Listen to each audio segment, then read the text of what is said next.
Ayan ang pagsisimula ko mamuhay dito sa Aklan. Buhay probinsya. Yan, kailangan matuto ka mangahoy. Yan pala yung bahay ng pinsan ko.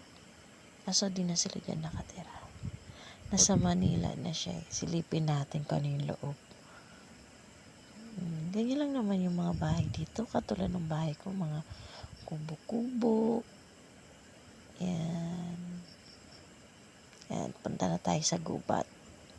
Kasi nandun na si Tita Bibe. Nagpuputol na ng panggatong. Nanguha ako dyan ng panggatong eh. Tapos sila nanguha rin.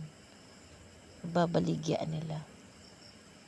Yan, ganyan yung kailangan marunong ka dumiskarte. Sabi nga nila, pag nasa probinsya ka, buhay ka kung marunong kang dumiskarte.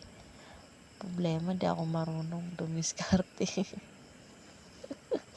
Siyempre, wala pa naman ako isang taon dito sa probinsya. Di pa ako sanay gano. Di ko pa gano gamay yung mga dito.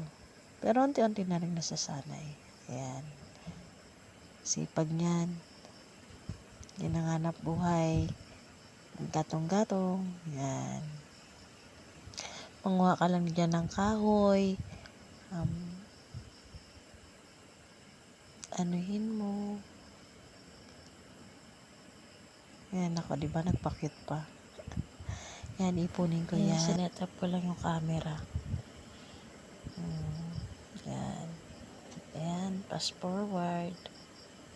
Ayan, yung may kasama ko, si tita. Ayan. Inipunan nila ako dyan ng panggatong. Tinulungan nila ako. Ayan, kinuha ko na yung phone ko.